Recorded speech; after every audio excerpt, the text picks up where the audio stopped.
Greetings, salutations, respect, and love. I am Scott, and you are in the Prog Corner, where today we are celebrating the 50th anniversary of the release of this band's debut album in 1973. Yeah, we're talking about Camel, one of the great underrated bands in the history of prog. This band never really got its due. In fact, growing up, I knew precious little about the band, except that they had an album with the album cover that looked like a cigarette pack. I knew that from the Moody Blues albums. The inner sleeve would have pictures of other albums on that label. Atlantic did that, and Chrysalis did that too. So I saw that album cover with the Camel cigarettes pack, and I had to investigate it.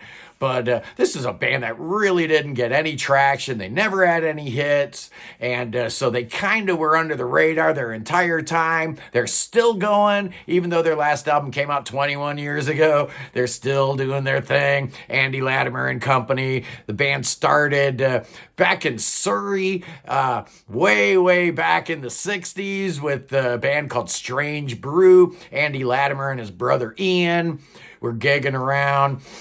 He put an ad in the Surrey Advertiser for some musicians, and he got a Doug Ferguson out of that. Doug, the bass player, he recommended a drummer named Andy Ward, and then they put an ad in the Melody Maker, and they got a guy named Peter Bardens who'd been gigging around with some big names like Mick Fleetwood and people like that. He'd actually even recorded a couple solo albums. So the classic lineup was set. They were signed in 1972 to EMI. MCA rather, signed to my bad. And they released their first album in February of 1973. Their very first gig, they were opening for Wishbone Ash, and they called themselves Peter Bardens On. They changed the name to Camel shortly thereafter and dropped their first album. They moved to Decca shortly thereafter. The first album didn't sell all that well. The Durham imprint of Decca. Doug Ferguson quits in 77. Peter Bardens quits in 78. Andy Ward quits in 81. So there have been so many lineup changes. The band lost their recording contract in 1984, but they have soldiered on. Their last four albums have been on their own imprint, so that Andy Latimer has a lot more control. I guess he had to fight to get control over his back catalog. He had some bad managers along the way and horrible record deals. But somewhere along the line, you had multiple competing bands out playing Camel music, calling themselves Camel or calling themselves Mirage or some such thing. And just as a little side note, doing a little research on the band, I found out that Rick Astley's very first concert was Camel. So there you go. That's a little bit of trivia there. But today we're going to rank all 14 of the Camel studio albums, starting with number 14. Yeah, they had a couple of clunkers in their discography, and they're going to be the first two we talk about. In 1982, Andy Latimer dropped the Contractual Obligation album, The Single Factor. It's only him. There are none of the other Camel people around, but he had a lot of guests and studio musicians and stuff, not least of which Anthony Phillips shows up here. Peter Bardens is back on a track or two. Duncan McKay does a lot of the heavy lifting on keyboards, but you got Francis Monkman, Simon Phillips, and Dave Maddox on drums. Wow, with that lineup, you'd think this would be an amazing album, but it's really bad. I don't like a single song on it. At number 13, 1984, Andy kind of righted the ship. This was the last album for Decca. It's called Stationary Traveler, and it is better than The Single Factor, but honestly, not by much. The 80s sounds that permeate this thing really don't do a whole lot for me. I like West Berlin. I like Refugee. Those are good songs. And here we've got a whole different lineup. You've got a Ton Scherpenzeel from Kayak. You've got Paul Burgess from 10cc, who'd later show up with The Tangent. And you got Mel Collins. You got Dave Patton from the Alan Parsons Project. And Chris Rainbow takes a turn on vocals. Vocals were always a bit of a problem for Camel. But now we're going to number 12, and I like this album a whole lot better. It's 1979's I Can See Your House From Here. Yeah, this is the one that Phil Collins plays on. You've got Colin Bass on drums. after the Breathless tour, you had both Sinclair cousins in the band. They both quit. So you had Kit Watkins join the band, Colin Bass on bass, Jan Shellhouse. It's just a better album than the first two, but it is the last of that 70s era Camel, so it's starting to get a little more commercial, but this is the album that's got ice on it. So good. Him to Her is fantastic. Remote Romance is really cool. Kit Watkins song that should have been a single. Really good. I like it. I even like the album cover with the astronaut being crucified in outer space. I guess it's a joke about Peter talking to Jesus and, hey, come here, I got something to tell you, Peter. And Peter gets up real close and Jesus says, I can see your house from here. I guess that's the joke. I don't really get it at number 11. It's Dust and Dreams from 1991. Yeah, this album is in the 90s, but it still has a little bit of an 80s hangover. That's why it's ranked the lowest of the 4 later era Camel albums. Tom Penzieel's back, Paul Burgess is back, Colin Bass. This thing is a lot more lush and orchestrated. It's based on Grapes of Wrath, that novel by Steinbeck. There's some really good tracks on here. Mother Road is fantastic. Needles is fantastic. It's a good record. They only got better, though, from here. Their last 3 albums are really, really good. At number 10, we're going back to the 70s and Breathless. This was their 6th album, 1978. It's the album that's got the great echoes on it. The Sleeper's really good. This was an album that had the exact same lineup as its predecessor, Rain Dances, so it's really, really solid. Yeah, it's a little bit more commercial. It's a little smoother than the first 4 albums, but Breathless is fantastic. I really like it. It's got Dave Sinclair taking over for Doug Peterson on bass, and you got Mel Collins adding sax. It's just fantastic. At number 9, we're going to the 90s and their second of their 90s albums, Harbor of Tears, which dropped in 1996, a definite improvement over its predecessor. This one is about Ireland and the potato famine and people leaving the island, the Emerald Isle, to come to America.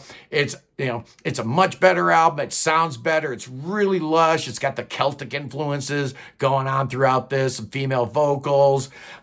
It's great. Watching the Bobbins is really good. The Hour Candle's fantastic, except the last 10, 12 minutes is just noise. But it's a good record. Check it out at number 8. It's the final Camel album from 2002, A Nod and a Wink.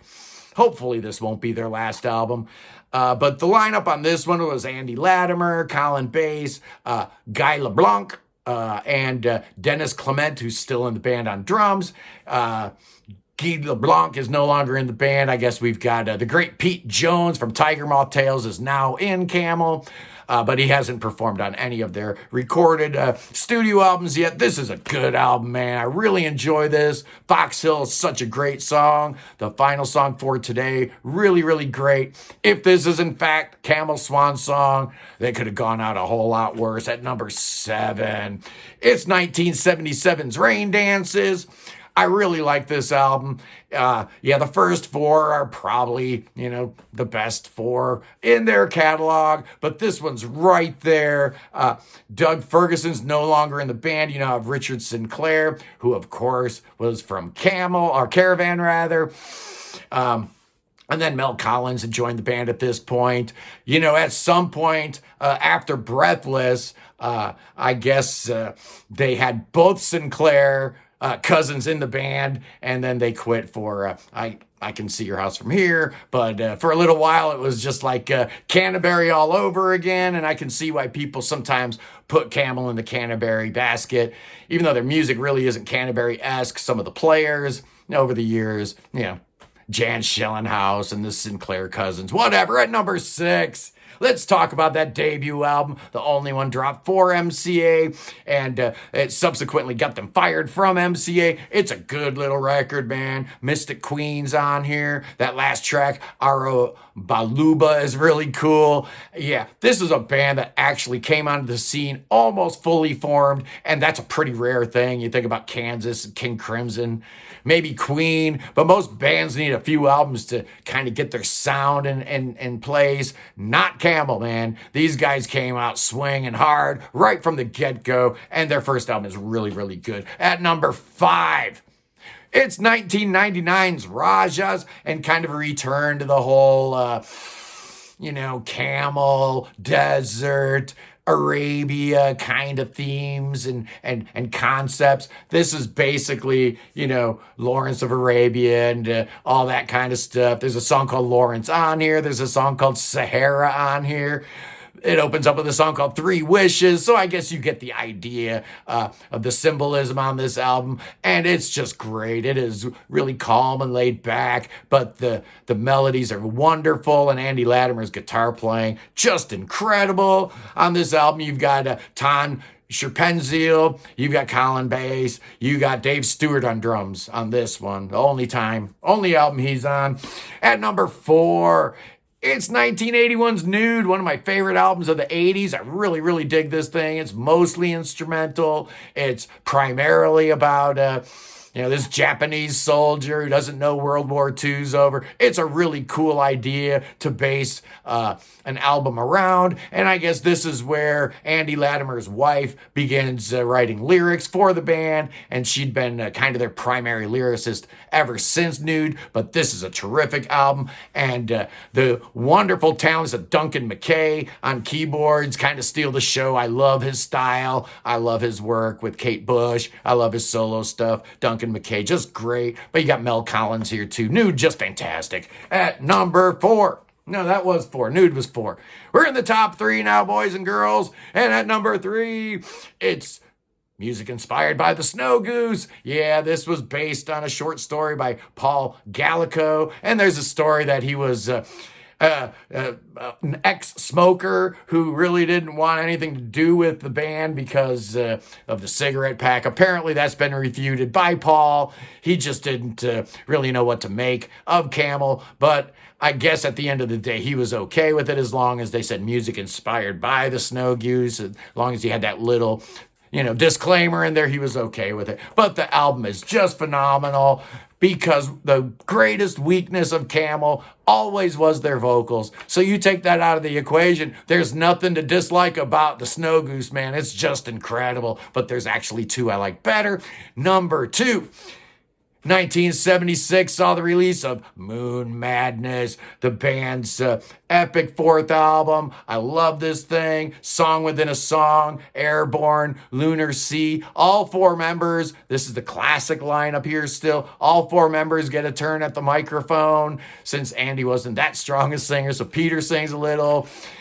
Even Andy Ward gets a little spoken word thing. Doug gets a song. So all 4 of them get a little trip to the microphone. So it's their most democratic album, I guess. And it's really fantastic. But there is one that I prefer. And if you're doing the math, you know what it is. It's 1974 sophomore album, Mirage. Boy, oh boy, this was the first album I had ever heard by Camel. So there is that bias. The first album you hear from a band is oftentimes your favorite, and this is no exception. I just love every song on here. Free Fall, Super Sister, and of course, The Great Lady Fantasy. What a phenomenal album. What a great band Camel is.